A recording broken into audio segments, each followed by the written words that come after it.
ഇന്ന് തന്നെ ഡൗൺലോഡ് ചെയ്യൂ. കാണൂ നിങ്ങളുടെ ഫേവറേറ്റ് ഷോസ്. അമ്മയും സുമിത്രയും നടുങ്ങി നിൽക്കുന്നത് കണ്ടറിയാം. അവളുടെ ഈ മാറ്റവേ അവര് പ്രതീക്ഷിച്ചിട്ടില്ല. അമ്മ ഒന്നും കൂടെ പ്രകോപിപ്പിച്ച അവൾ ഇളകും. വട്ടത്തിയാവും, മുഴുവട്ടത്തിയാവും.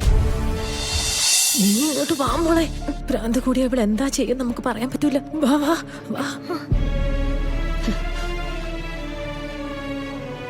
ഒന്ന് നിന്നേ.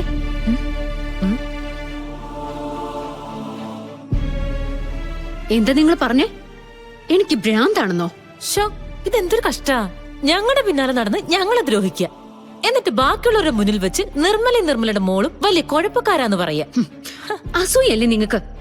സ്വന്തം മോളെ ദോ ഇവളെ നവീന്റെ ഭാര്യയാക്കാൻ പറ്റാത്തന്റെ അസൂയ. അത് തീർക്കാൻ വേണ്ടിട്ടല്ലേ അമ്മയും മോളും ഇങ്ങനെ പരക്കം പാഞ്ഞു നടക്കുന്നത്. ഇവിടെ ആരെങ്കിലും നിങ്ങളെ റെസ്പെക്ട് ചെയ്യുന്നുണ്ടോ? ആരുടെങ്കിലും മനസ്സിൽ ഒരു ചെറിയ സ്ഥാനമുണ്ടോ? എങ്ങനെയുണ്ടാവാനാ? ഇത്രയും വൃത്തികെട്ട സ്വഭാവല്ലേ? ഓ, എത്ര വൃത്തികെട്ടവരാണെങ്കിലും നിന്നെ പോലെ ഭ്രാന്തില്ലല്ലോ ഞങ്ങക്ക്. നിക്കണേ അവിടെ.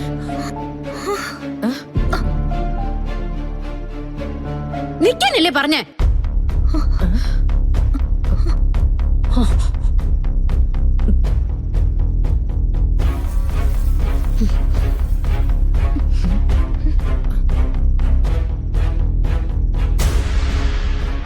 അമ്മേ, എത്രയും പെട്ടെന്ന് ഈ രണ്ട് ശല്യങ്ങളെയും ഇവിടുന്ന് പുറത്താക്കണം.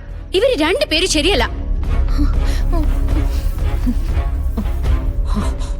മുത്തശ്ശി, ഇനി ഇവരിവിടെ നിർത്തിക്കഴിഞ്ഞാ ഇവര് കുശുമ്പും കുഞ്ഞായ്മയും പറഞ്ഞ് ഇവിടെ എല്ലാവരെയും തമ്മിലടുപ്പിച്ച് കൊല്ലും. അയ്യോ എന്റെ സുമിത്രേ, നോക്ക് എത്ര നേരം ഇവള് തുടങ്ങിയിട്ട്. ഞാനും എന്റെ മോളും കൂടി ഈ മുറിയുടെ അടുത്തൂടെ പോയപ്പോ ഇവളെന്തോ ഒരു മരുന്ന് കഴിക്കുന്ന കണ്ടു. സുഖമില്ല കൊച്ചേന്ന് ചോദിച്ചതേ എനിക്ക് ഓർമ്മയുള്ളൂ. അപ്പൊ തുടങ്ങിയതായി ഓർഞ്ഞതുള്ളു. സുഖമില്ലെന്ന് മാത്രമേ നിങ്ങൾ ചോദിച്ചുള്ളൂ. സുഖമില്ലെന്ന് മാത്രമേ നിങ്ങൾ ചോദിച്ചുള്ളൂ. നിങ്ങൾ എനിക്ക് ഭ്രാന്താണെന്ന് പറഞ്ഞില്ലേ? എന്നെ ഭ്രാന്തിന് ചികിത്സിക്കുകയാണെന്ന് പറഞ്ഞില്ലേ? പറഞ്ഞില്ലേന്ന്? അമ്മായി കണ്ടല്ലോ, ഇത് തന്നെ ഇവള് കാണിച്ചോണ്ടിരുന്നത്. നീ എന്ത് ചോദ്യമായിട്ട് ചോദിക്കുന്നേ? ഇത്രയും നാളും ആരും കാണാത്ത പാമ്പിനെ കണ്ടു. നവീനൊപ്പം കിടക്കാതെ ഇവിടെ എവിടെയെങ്കിലും വന്ന് കിടക്കും. പിന്നെ കാണുന്നവരോടൊക്കെ ദേഷ്യപ്പെടലും മുറുമുറുക്കലും. ആ ലക്ഷണം കണ്ട് അറിഞ്ഞൂടെ? ലക്ഷണം കണ്ട നിനക്ക് എന്താ അറിയാ? ഞാനും കൂടെ കേക്കട്ടെ. ഇവിടെ ആരും ബഹളം വെക്കാൻ വേണ്ടി നിക്കണ്ട. ഓ, ഇവർ ഇത്ര നേരം ഇവിടെ കിടന്ന് ചെലച്ചോണ്ടിരിക്കായിരുന്നല്ലോ. അപ്പൊ എന്താ മുത്തശ്ശിയുടെ വായിൽ നാവില്ലായിരുന്നോ? മോളെ, ഇത് മുത്തശ്ശിയല്ലേ? കാര്യം ആരോടാണെങ്കിലും ഞാൻ സംസാരിക്കും. ദേ, ഇനി അമ്മയും മോളും കൂടി പരിഹസിച്ച് എന്നോട് ഒരു വാക്ക് പറഞ്ഞിട്ടുണ്ടെങ്കിലേ ആ നിമിഷം നിങ്ങൾ വിവരം അറിയും. അമ്മേ കണ്ടോ അമ്മേ, ഇന്നലെ കേറി വന്നവള് പോലും ആട്ടിത്തുപ്പി ആക്ഷേപിച്ചുകൊണ്ടിരിക്കുക ഞങ്ങളെ. ഇതിനൊക്കെ വളം വെച്ച് കൊടുത്തിട്ടല്ലേ? നവീന്റെ ജീവിതം നല്ലതാകാൻ വേണ്ടി ഞാൻ നിങ്ങളോട് പറഞ്ഞു തന്നതല്ലേ? അതായിരുന്നെങ്കിൽ കളരിക്കലെ പ്രശ്നം കളരിക്കലിൽ അവസാനിച്ചേനെ. ഇതിപ്പോ എവിടെയോ പോയി പൊന്നും കുടത്തിൽ തപ്പിയെടുത്ത് ഒരുത്തി പിടിച്ചോണ്ട് വന്നിട്ട് അവക്കാണെങ്കിൽ മുഴുത്ത വട്ടും. ഇവള് നവീനൊപ്പം ഒന്നിച്ച് കഴിയല്ല. അവനെ കൊന്ന് അവന്റെ 16 അടി നേരം നടത്തും. നിർമ്മലേ, നീ വാടി കീർത്തി. ഇവൾക്ക് അസുഖം കൂടുതലാണെങ്കിലേ ഇവളും ഇവളെ തേടി പിടിച്ചവരും കൂടി അനുഭവിക്കട്ടെ. നീ വാ. കണ്ടോ കണ്ടോ നിങ്ങള്? അവര് പറഞ്ഞിട്ട് പോയത് കണ്ടോന്ന്?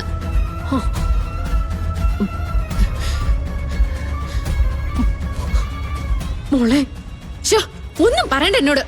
എല്ലാവരും എനിക്ക് മനസ്സിലാവുന്നുണ്ട്.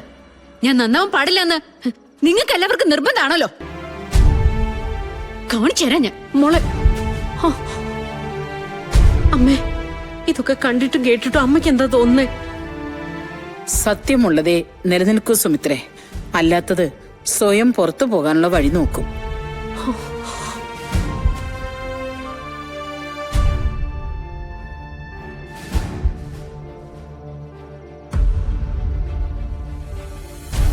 അവളിപ്പോ മരുന്ന് വേറെ കഴിക്കുന്ന അമ്മേ. അസുഖം ഡിപ്രഷൻ തന്നെയാ. ഇപ്പൊ നടന്ന കാര്യങ്ങളൊക്കെ കൊള്ളാം. അമ്മയും സുമിത്രയും നടുങ്ങി നിൽക്കുന്നത് കണ്ടറിയാം. അവളുടെ ഈ മാറ്റവേ അവര് പ്രതീക്ഷിച്ചിട്ടില്ല. അമ്മ ഒന്നും കൂടെ പ്രകോപിപ്പിച്ച അവൾ ഇളകും. വട്ടത്തിയാവും, മുഴുവട്ടത്തിയാവും. അവള് ഗുളിക കഴിക്കുന്ന പോലെ തന്നെ മതി നമ്മൾ ചെയ്യുന്നതും. ഡോസ് കൂടിപ്പോയാലേ രണ്ടും അപകടമാ.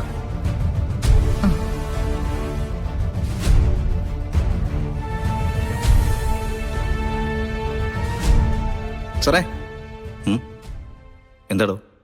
ദേ ഇത് സോഷ്യൽ മീഡിയയിൽ വന്ന ഒരു അഡ്വർടൈസ്മെന്റാ ഒരു സ്ഥലത്തിന്റെ. സാറൊന്ന് നോക്കിയേ.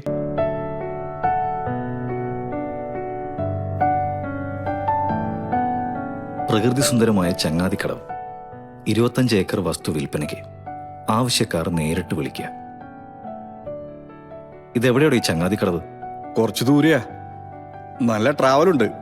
പക്ഷേ 25 ഏക്കർ വസ്തു ഒരുമിച്ചുണ്ടെന്ന് പറഞ്ഞപ്പോഴേക്കുവാ ഞാനൊന്ന് സാറിനെ കാണിച്ചേക്കാന്ന് കരുതിയേ. സാറ് ഗ്രാമങ്ങൾ കേന്ദ്രീകരിച്ച് ഒരു ടൂറിസം പ്രോജക്റ്റ് തുടങ്ങുന്നതിനെ പറ്റി പറഞ്ഞിരുന്നില്ലേ?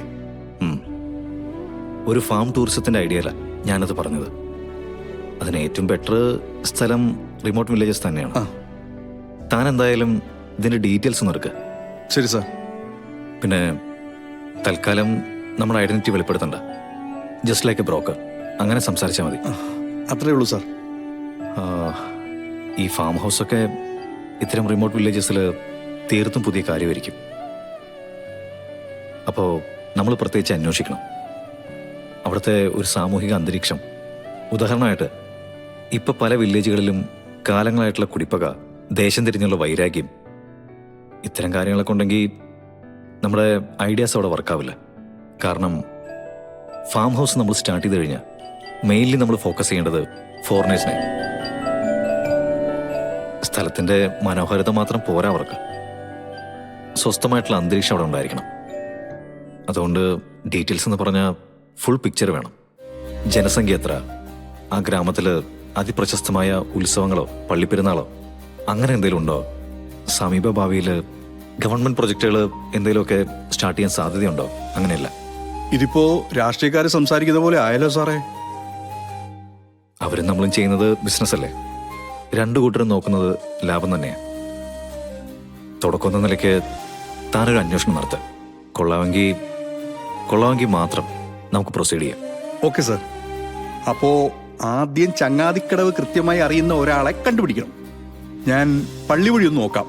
എന്നിട്ട് അവിടുത്തെ വികാരി അച്ഛനെ ഒന്ന് വിളിച്ചാൽ മതിയല്ലോ. അത് ഓക്കെ ആണെങ്കിൽ നേരെ പ്രോപ്പർട്ടി ഓണറെ വിളിക്കുന്നു, ഡീറ്റെയിൽസ് ചോദിക്കുന്നു. എങ്കിൽ ഞാനിപ്പോ തന്നെ തുടങ്ങിക്കോട്ടെ സാറേ. ഇതിനെന്തിനാണ് ഒരു പ്രത്യേക ഒരു അനുമതി? പോയി ചെയ്യേ. Thank you sir.